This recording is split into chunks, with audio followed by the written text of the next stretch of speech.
Bonjour, comment ça va et comment va la santé?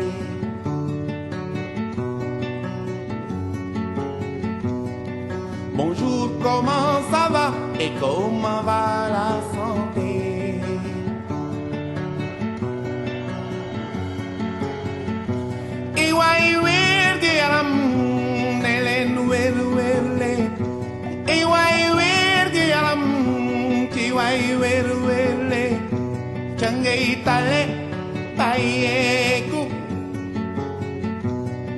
Bonjour, comment ça va et comment va la santé?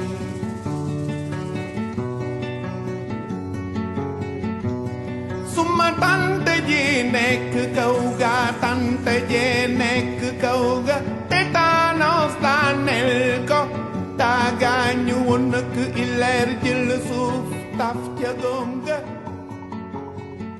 Mieux vaut prévenir qu'essayer de guérir. Assalamu alaikum wa rahmatullah mbokk yi. Nous sommes ici dans cette savane pour vous parler de la médecine traditionnelle, de sa modernisation et pour vous apporter quelques éléments en ce qui concerne son évolution dans le temps et les résultats satisfaisants que nous obtenons grâce à cette pratique ancienne. Si la médecine traditionnelle est encore pratiquée de nos jours, c'est parce que c'est encore une ressource très importante pour nous. La médecine traditionnelle que nous pratiquons n'est pas apparue ex nihilo pour soigner les hommes. Les premiers hommes qui n'ont eu à exercer ce métier étaient des éleveurs. De temps en temps, les animaux tombaient malades, se blessaient également car ils partageaient la brousse avec d'autres animaux prédateurs. Ces anciens observaient bien la vie sauvage. Il n'y avait pas de clinique vétérinaire et encore moins des médicaments que nous connaissons maintenant. Dans une grande échelle, les anciens ont constaté que les animaux vivant dans la brousse parvenaient à trouver des solutions liées à leur santé et à leur bien-être. Le singe fut le premier animal qui a utilisé la sève d'une plante pour soigner la plaie de son petit blessé. La légende raconte que des singes étaient pourchassés par des animaux sauvages. Et dans la course pour la survie des griffes des prédateurs, le petit singe s'est blessé. La maman du petit singe a cueilli la sève d'une plante pour l'appliquer sur la blessure. Ainsi, ils ont commencé à croire et à utiliser vertueusement les potentiels thérapeutiques que leur offrait la nature. L'observation des animaux et l'expérimentation sur les êtres humains ont donné naissance à la médecine traditionnelle, qui a évolué dans le temps et dans l'espace jusqu'à sa pratique rénovée d'aujourd'hui.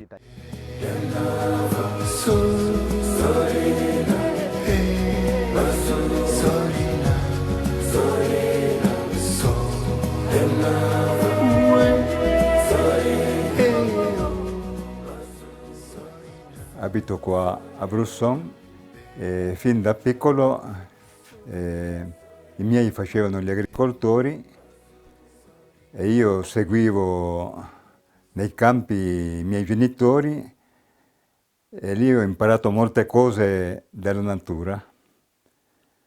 Poi mi sono appassionato e ho approfondito un pochino gli studi e adesso mi dedico alla raccolta di erbe medicinali e tradizionali di questo paese, che è un paese di montagna. In questi posti vengo spesso a prendere le erbe che poi raccolgo, poi le porto nella mia casa, che ho un locale arieggiato e all'ombra, e le faccio seccare e così le metto da parte per l'inverno e quando ne ho bisogno mi rifornisco. I petali e le foglie devono seccare all'ombra in un posto arieggiato. Le radici si possono fare seccare anche al sole.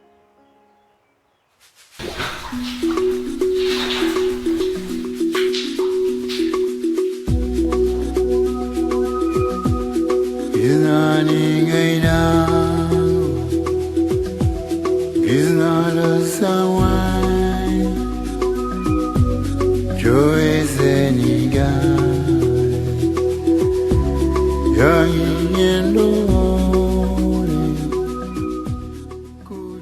médecine traditionnelle nan laa ci duggee. Comment suis-je entré dans la médecine traditionnelle? Tout a débuté quand j'étais talibé, disciple à l'école coranique. Il m'arrivait très souvent des coliques atroces. Notre école coranique se trouvait à Koungheul.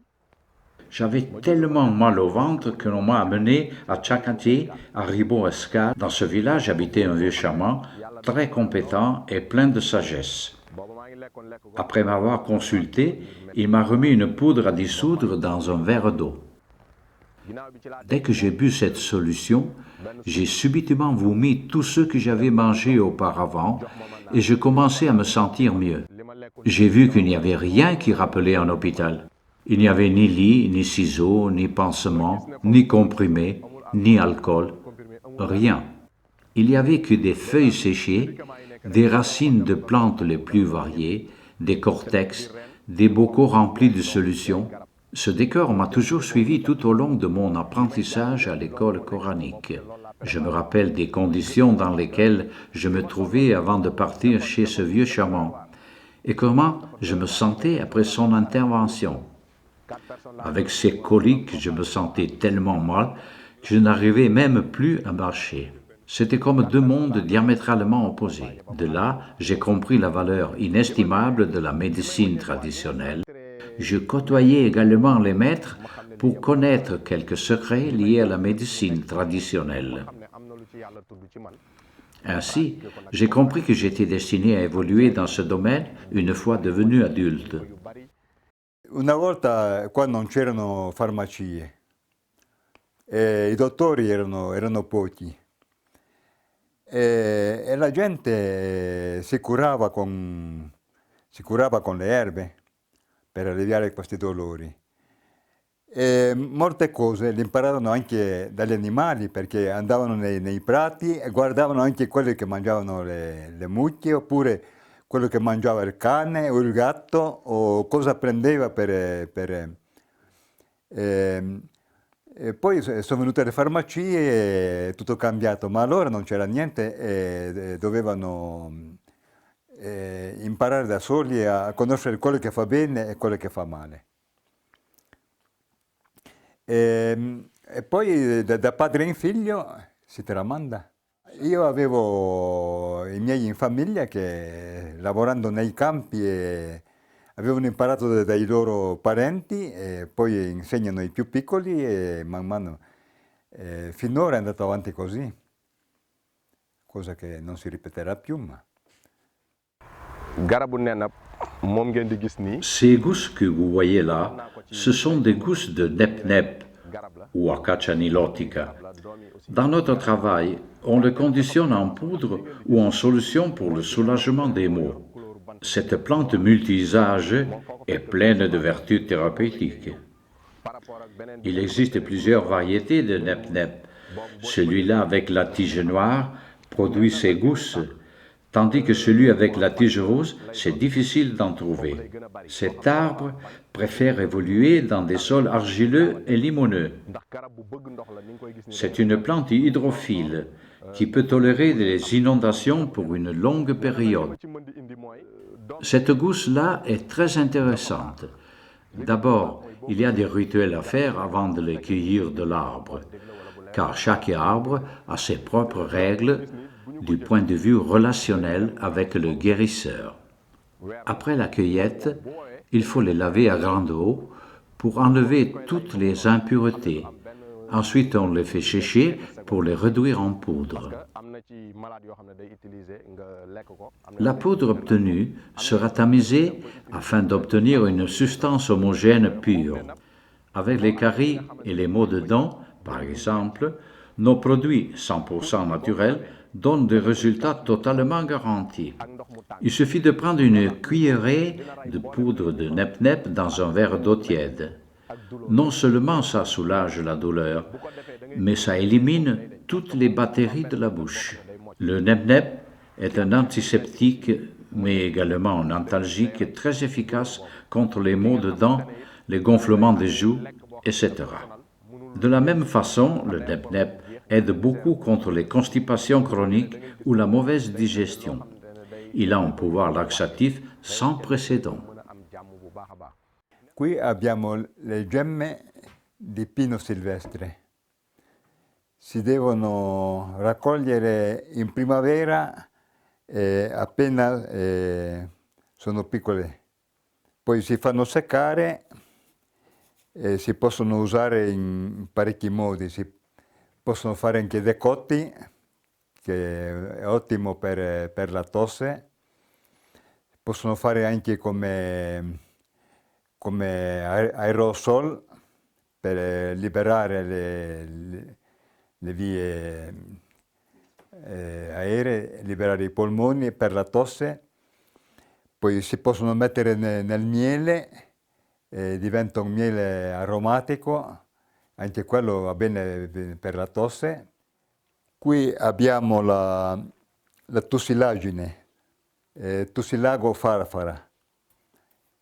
O anche farferugine. Anche questa è sempre per la tosse. D'altronde tussilagine ha già il nome dopo di sé.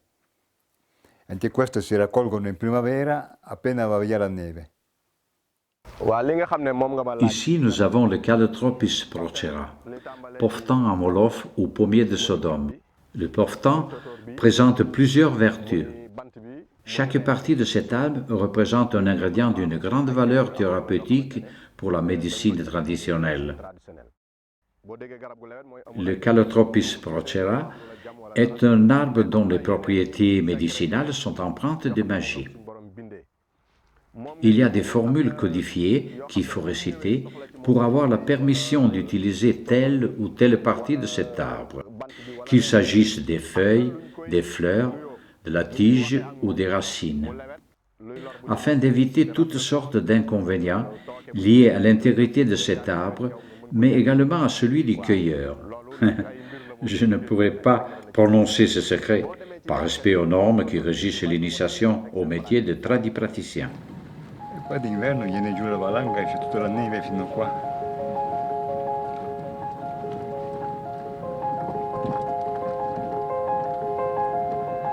Vediamo, magari ci sono i rhododendri in fiore, visto che ci siamo.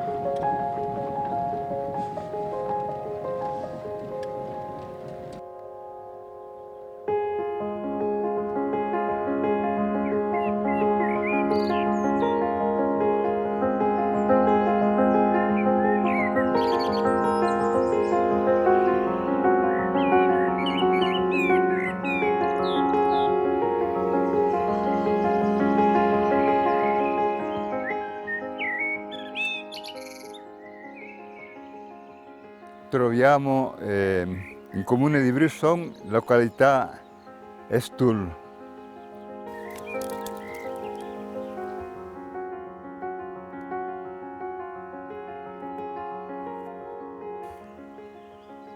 Qui abbiamo un abete, come vedete è di dimensioni ridotte perché l'abete a queste altitudini è l'ultimo livello dove cresce. Come di tutte le conifere si usa soprattutto la resina, che è un buon disinfettante.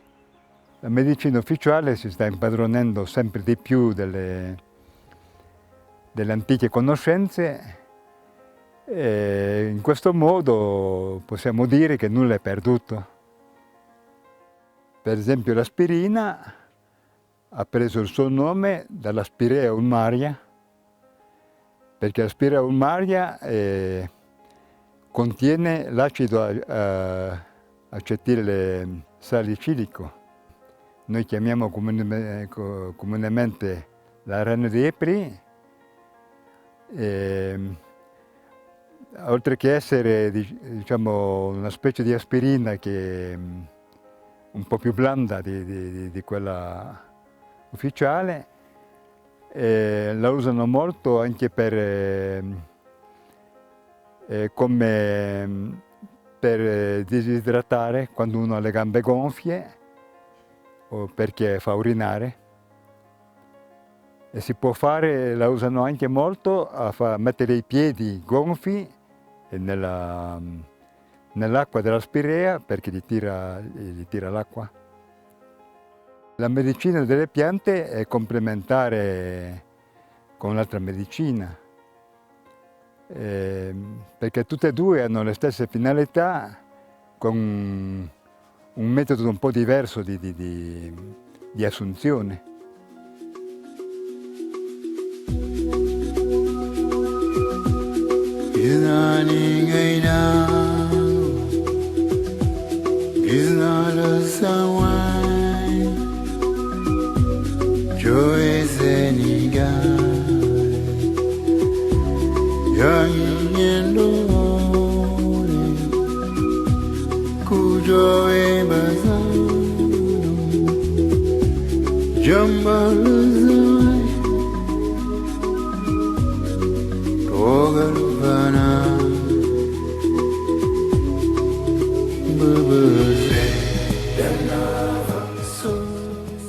ki feebar bu demee hôpital dañ koy xool.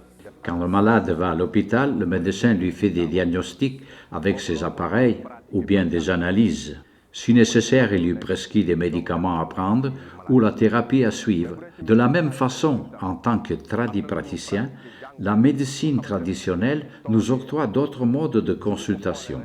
Avec le simple fait de s'entretenir avec le patient, nous pouvons déceler des anomalies de santé avec l'haleine que la personne dégage quand elle parle, sa façon de respirer, son regard aussi.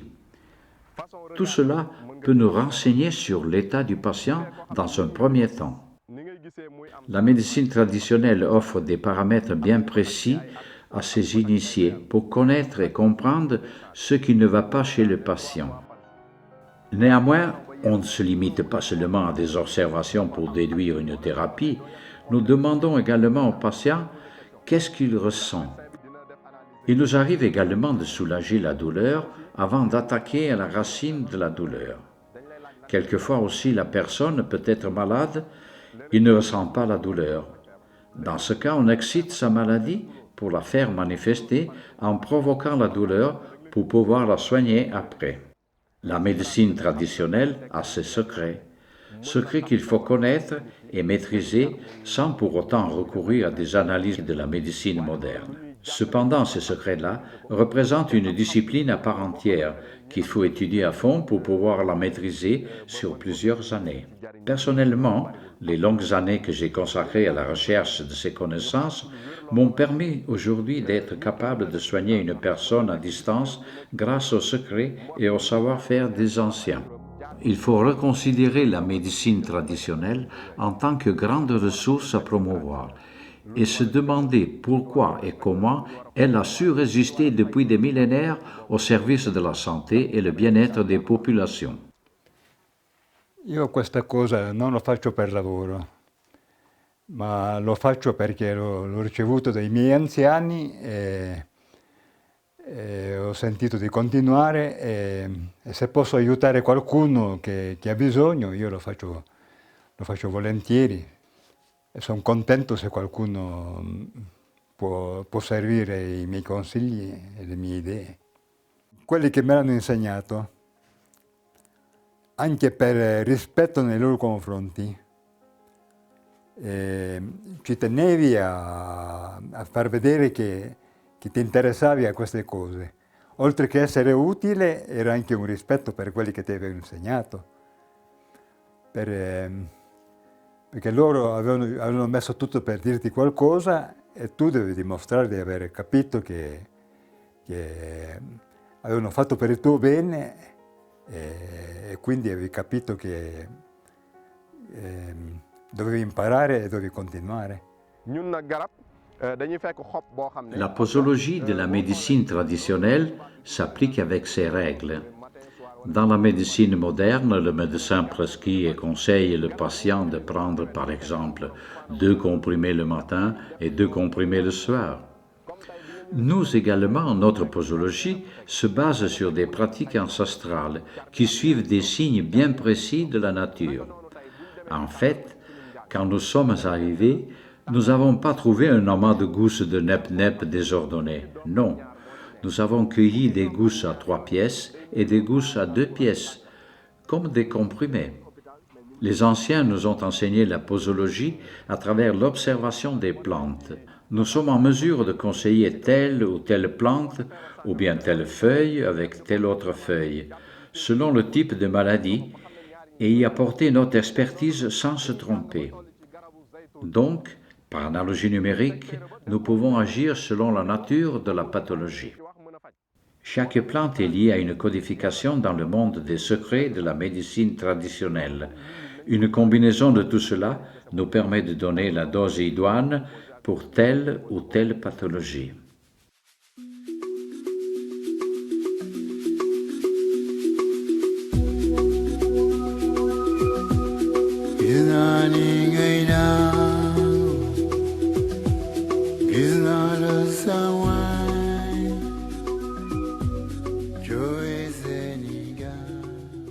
I nostri antichi sapevano che la differenza tra star bene e star male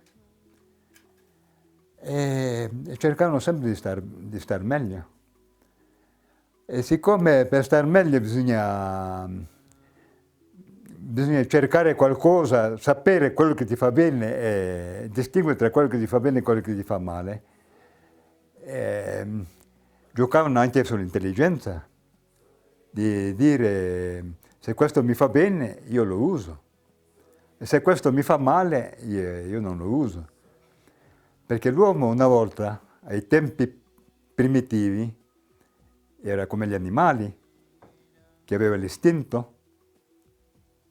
Gli animali sanno distinguere tra l'erba buona e l'erba cattiva. E una volta anche l'uomo aveva l'istinto, lo diceva, non toccare quello che... Solo che poi crescendo l'intelligenza è diventato un po' troppo furbo e ha perso tutti gli istinti in poche parole. E credendo di sapere tutto si è trovato con sapere ben poco. Perché un animale, una mucca va nel prato, una la mangia e l'altra la scarta. Nessuno gli ha insegnato niente. Più andiamo avanti, più perdiamo le cose essenziali, perché ci manca l'istinto. L'istinto è una reazione naturale e innata. Personalmente, a chi mi chiede, io i consigli li do. Se mi chiedono anche quali sono le erbe, io le faccio vedere. Quello di cui hanno bisogno, io lo dico. E se qualcuno vuole mettere in pratica, lo fa, ma sono sempre pochi. I giovani al giorno d'oggi interessa più altro che queste cose. Mi spiace anche di dirlo, ma purtroppo è così. Ho paura di essere uno degli ultimi che faccio questo. Tutto questo forse non andrà perso perché è stato aperto il centro des Anciens Remèdes a Rovensant, dove tengono ancora a continuare tutte queste tradizioni. È un centro molto interessante, molto anche attivo, dove fanno intervenire anche molta gente che conosce queste tradizioni. E grazie che esiste questo centro, perché altrimenti nei piccoli paesi queste realtà andrebbero perse. Invece lì c'è un posto di riferimento dove uno può andare a confrontarsi e trovare risposta a molte domande. ñu ngi ci def ay waar yu am solo ndax Pour la relève et la transmission de ce savoir ancestral, j'essaye d'investir sur la conservation du patrimoine végétal. Nous plantons les arbres qui nous servent dans notre travail. D'ailleurs, chez moi, j'ai une pépinière où dans un futur proche, j'aurai à ma disposition, à kilomètre zéro, toutes les plantes qui me servent dans mon travail. J'essaye également d'inventorier par écrit toutes les plantes qui me servent ou qui pourront me servir dans l'élaboration de mes produits bionaturels. Ainsi, je partage ce que je sais avec mes collaborateurs. D'ailleurs, je suis en train d'initier mon jeune assistant dans le monde de la médecine traditionnelle. La medicina tradizionale non è solo medicina in quanto ti guarisce dai malanni, però quando uno sente l'odore, il profumo di un fiore, sente anche lo spirito che si solleva, quindi non è solo il corpo che guarisce, ma anche lo spirito che si libera da tanti spigoli, da tanti angoli ottusi. Quindi è tutto un insieme che si guarisce il corpo e la mente.